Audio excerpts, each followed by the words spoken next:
ஆண்டவர் பெயரால் அரசராய் வருகிறவர் போற்ற பெருக, விண்ணகத்தில் அமைதியும் மாட்சியும் உண்டாவதாக என்றனர். நோக்கி, போதகரே, சீடர்களை கடிந்து கொள்ளும் என்றனர். அதற்கு அவர் மறுமொழியாக, இவர்கள் பேசாதிருந்தால் கற்களே கத்தும். வாசிக்க கேட்ட இறை வார்த்தையை குறித்தும் இன்றைய விழாவை குறித்தும் மதிப்பிற்குரிய பாஸ்டர் தேவபிரசாத் ஐயா அவர்கள் நம்மோடு இறை வார்த்தையை பகிர்ந்து கொள்வார்கள்.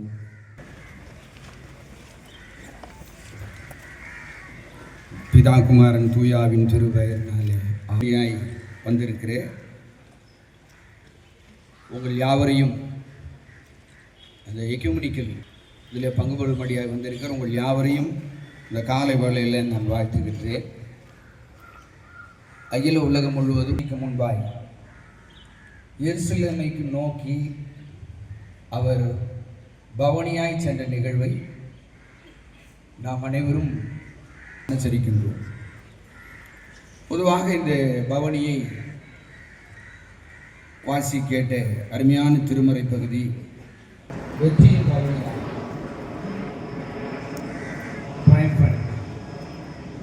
அப்படின்னு சொல்லுவார்.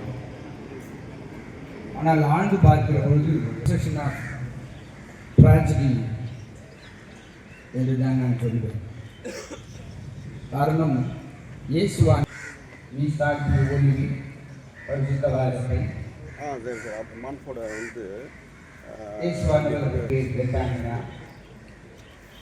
தான் திட்டமிட்டபடி தன்னுடைய சீடர்கள் இருவர் அவர்களை அழைக்கிறார். இருவரையும் யாராவது உங்களிடத்தில் வினாவினால், கேள்வி கேட்டால் இது எதற்கு என்று சொல்லி ஆண்டவருக்கு வேண்டும் என்று சொல்லுங்கள். அவர்களும் அதேபோல் கேள்வி கேட்டவர்களுக்கு பதிலளிக்கிறார்கள். அவர்கள் அந்த கழுதை குட்டியை ஆண்டவருக்கு வேண்டும் என்று சொன்ன பவனியாய் எருசலேமை நோக்கி செல்கிறார். வழியெல்லாம் அவருடைய ஆடைகளை, மக்கள் தங்கள் ஆடைகளை வழியிலே பரப்பி குருத்தோலைகளை கையில் ஏந்தி கொண்டு தோஷம்.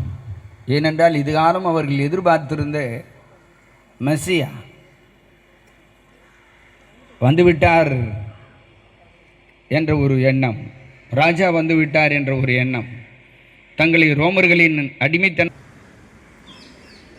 ஆனால் அந்த லூக்கா 19ஆம் அதிகாரத்தில்